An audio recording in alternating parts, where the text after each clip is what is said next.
जी नमस्कार। आइए आज हम कक्षा 8वीं में पढ़ाई जाने वाली किताब वितान में संकलित पाठ 18 थैंक यू निकुम सर पढ़ते हैं। यह पाठ जो है तारे जमीन पर फिल्म पर आधारित है। चलिए इस पाठ को पढ़ते हुए आगे बढ़ते हैं। इस पाठ के प्रश्न उत्तर भी मैं आपको बताऊंगा। इस किताब के सभी पाठ जो है इस चैनल पे हैं, जरूर देखिएगा। खैर आगे बढ़ते हैं। पहले आपको बच्चे से मिलवाऊं तो ये हैं ईशान अवस्थी। यानी इस पाठ में जिस बच्चे के बारे में बताया गया है उस बच्चे का नाम है ईशान अवस्थी।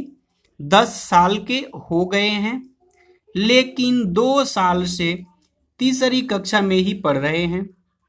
इन्हें अगर आनंद आता है तो रंगों, मछलियों, पतंगों और अपने पालतू कुत्ते की संगत में।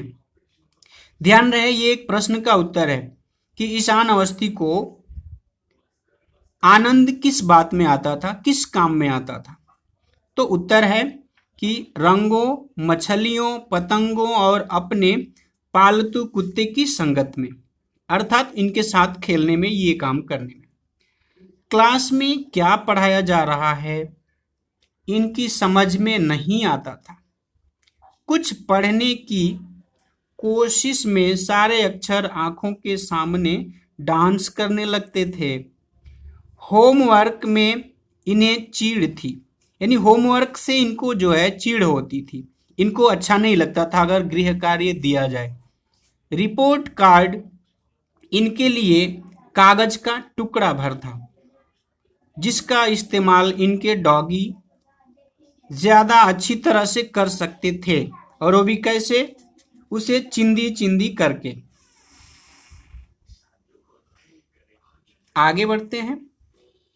टेस्ट में सवाल था 3 गुणा 9 कितने होता है। 3 गुणा 9,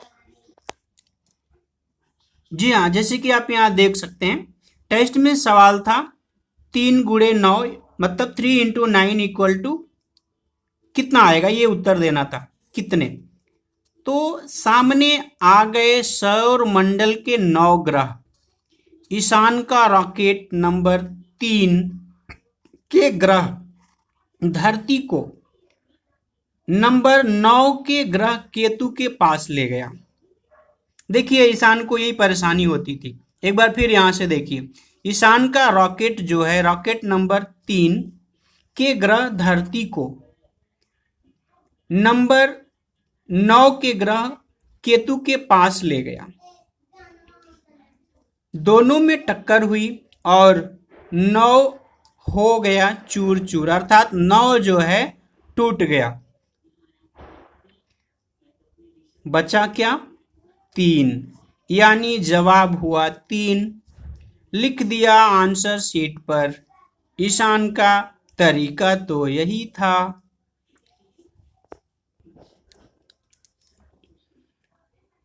आगे बढ़ते हैं। पहले पीरियड में क्लास से बाहर कर दिए गए, यानी फर्स्ट पीरियड में इनको क्लास से बाहर निकाल दिया गया। तो दूसरे पीरियड में इसलिए बंक कर गए कि मैथ्स का यानी गणित का होमवर्क तो किया ही नहीं था। इन्होंने होमवर्क नहीं किया था मैथ का, इसलिए इन्होंने सेकेंड पीरियड में बंक किया। फिर निकल गए अकेले सड़क पर। रात को याद आया तो बड़े भैया योहान को जगाकर उनसे एब्सेंट नोट तैयार कराने के लिए खुशामद किया। मतलब बड़े भैया योहान को इन्होंने जगाया और रिक्वेस्ट करके, प्रार्थना करके, निवेदन करके इन्होंने उनसे अपना एब्सेंट नोट जो है तैयार करा लिया। पापा को पता चला तो डांट पड़ी, लेकिन जब पिताजी को पता चला कि ईशान का काम योहान किए हैं तो बहुत डांट पड़ी। अगले दिन पापा स्कूल में टीचर से मिले तो और बहुत सी बातों का पता चला। मतलब ईशान के बारे में और बहुत सारी बातें इनको सुनने को मिली। तय हुआ कि ईशान को बोर्डिंग स्कूल भेज दिया जाए। क्योंकि बोर्डिंग स्कूल वाले ठोक पीट कर ठीक कर देते हैं। मतलब बोर्डिंग स्कूल में बच्चों को डांट के अनुशासन में रख करके ठीक कर दिया जाता है। ईशान चिल्लाता रह गया कि वह बोर्डिंग स्कूल नहीं जाएगा, माँ से दूर नहीं जाएगा।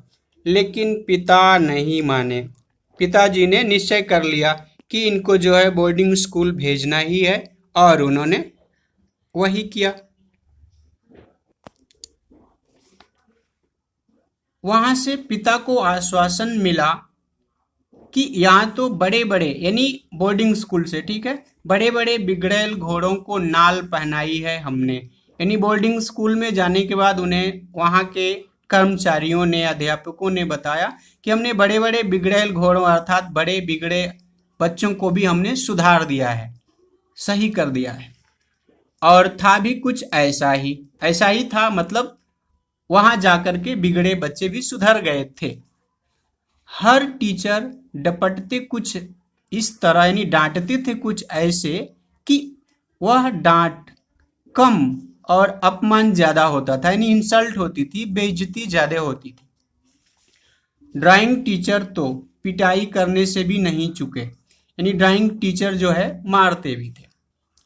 बात करने के लिए था तो साथ बैठने वाला लड़का राजन दामोदरन, जो बैसाखियों के सहारे चलता था। यानी ईशान के साथ केवल एक ही बच्चा जो है बैठता था और बात भी करता था, जो लंगड़ा था, बैसाखियों के सहारे चलता था। बाकी कोई भी ईशान से बातचीत नहीं करता था। परिवार से दूरी और हर बात पर अपमान, यानी इंसल्ट, बेइज्जती ने ईशान को तोड़ कर रख दिया। यानी अच्छी बात नहीं है, ऐसा होने से किसी का भी दिल टूट जाता है, आदमी जो है नर्वस हो जाता है। ऐसा ही हुआ, वह अपने में ही सिमट कर रह गया। जबान जैसे मुंह के अंदर बंद होकर रह गई। वो किसी से कुछ भी बात नहीं कर पाता था, लेकिन किसी को इसकी परवाह नहीं थी। माँ का फोन आया, तब भी यह जबान बंद ही रही। वह बता रही थी, ध्यान दीजिएगा कि फोन आया, किसका फोन आया था और फोन पर क्या बताया जा रहा था। इस प्रश्न का उत्तर है माँ का फोन आया था। माँ बता रही थी कि इस शनिवार को मिलने नहीं आ पाएंगे क्योंकि भाई योहान का टेनिस मैच था। माँ बात करती जा रही थी और ईशान फोन नीचे रखकर चला गया, सिर झुकाए चुपचाप, क्योंकि भाई उससे कोई बात नहीं कर रहा है। स्कूल में भी माँ आने वाली थी, वो भी नहीं आ रहे हैं। बेचारा बहुत दुखी हुआ। एक दिन एक नए ड्राइंग टीचर आए। नाम था उनका राम शंकर निकुंभ, वही गुरु जिनका जिक्र ऊपर किया जा चुका है, यानी जिनके बारे में बताया जा चुका है। आए भी तो एक तूफान की तरह। तूफान मतलब तूफान के आने से सब कुछ बदल जाता है, पूरा वातावरण चेंज हो जाता है। ऐसा ही हुआ। ये आए तो नियम कायदे अनुशासन को तोड़ने के संदेश के साथ आए। इन्होंने कहा कि जो मन में है, जो आपकी कल्पना में है, उसे कागज पर उतारो। हर बच्चा अपने मन से चित्र बना रहा था। पूरे क्लासरूम में जैसे रंगों का एक कार्निवाल सा सज रहा हो, लेकिन कागज की एक शीट अब भी कोरी थी। कोरी थी मतलब कुछ भी नहीं लिखा गया था उस पर।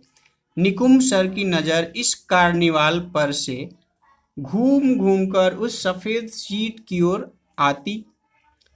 ओर जाती थी, इस उम्मीद के साथ जाती कि वहां रंगों ने अपना खेल शुरू कर दिया होगा।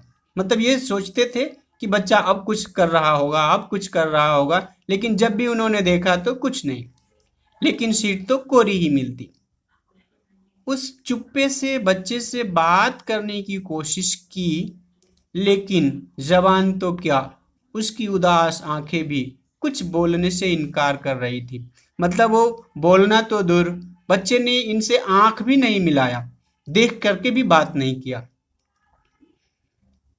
इसके बारे में जानने के लिए ईशान की दूसरे विषयों के होमवर्क की कॉपियां उन अध्यापक जी ने देखा। कुछ और अधिक जानने के लिए मुंबई उसके घर चले गए। प्रश्न पूछा जाता है कि अध्यापक जी ईशान के बारे में और अधिक जानने के लिए कहाँ गए, तो मुंबई उसके घर चले गए। फिर ईशान की चीजें देखी तो पता चला कि उस चुप्पे से बच्चे के भीतर तो एक रंगों का जादूगर छिपा है। कल्पनाशीलता की जो उड़ान यहाँ है वह किसी आम बच्चे में तो नहीं होती। ना समझी एक इतनी बड़ी प्रतिभा को बर्बाद कर रही है। उन्होंने देखा कि भाई इस बच्चे में इतनी अच्छी प्रतिभा है, टैलेंट है, और कोई पहचान ही नहीं रहा है, और न पहचान पाने के कारण बच्चे का भविष्य बर्बाद हो रहा है। तो उन्होंने तय किया कि ऐसा होने नहीं देंगे। इन्होंने तय किया कि मैं जो है ऐसा नहीं होने दूंगा।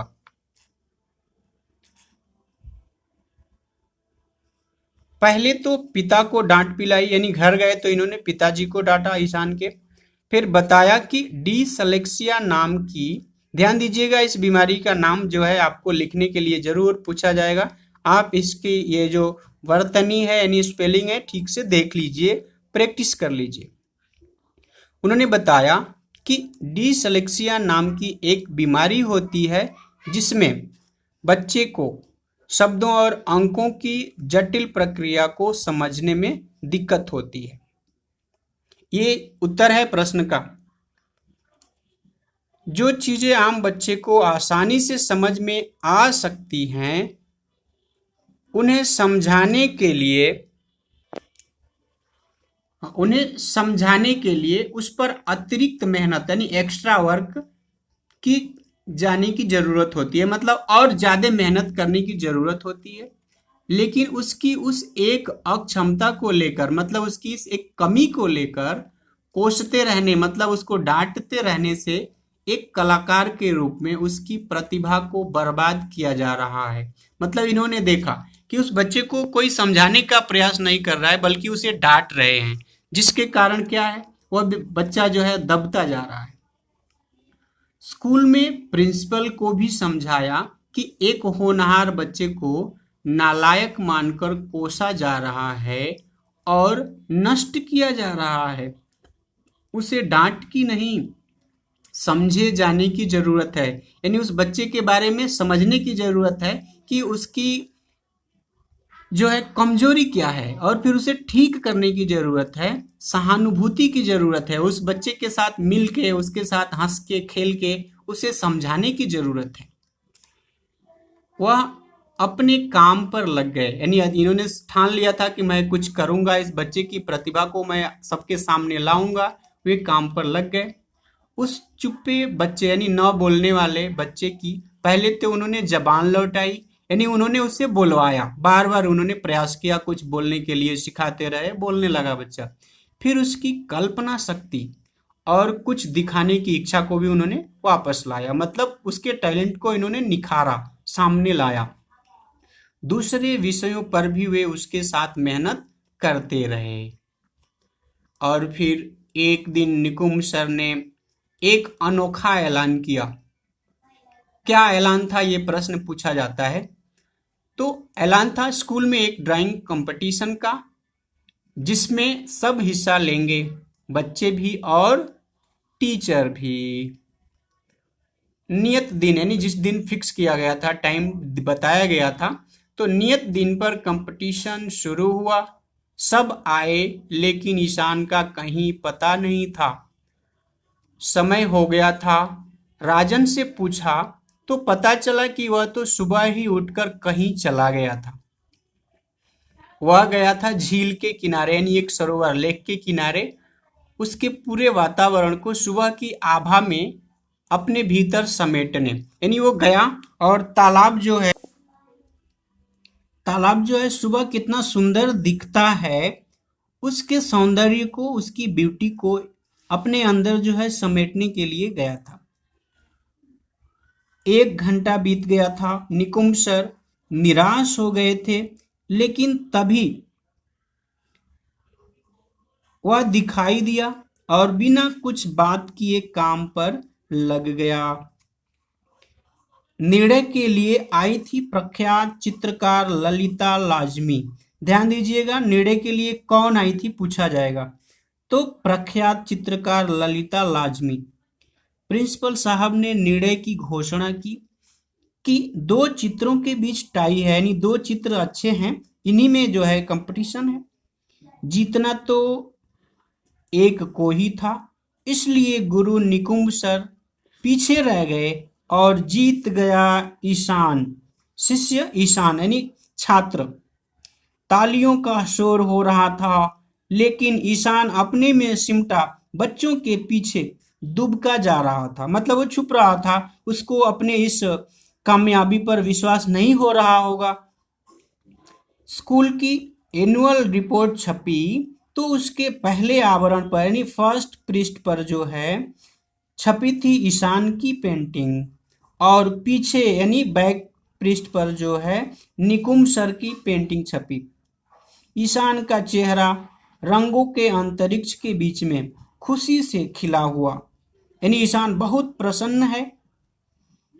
आगे बताया गया है कि ईशान को यह खुशी देने के लिए धन्यवाद निकुंभ सर, यानी निकुंभ सर ने ही जो है इस दुबके हुए, दबे हुए, डरे हुए बच्चे की प्रतिभा को आगे लाए, इसलिए इनको धन्यवाद। और इन्हीं के तरह जितने भी अध्यापक हैं जो बच्चों को कुछ सिखाने के लिए आगे आते हैं, प्रयास करते हैं, उन्हें मेरा भी धन्यवाद।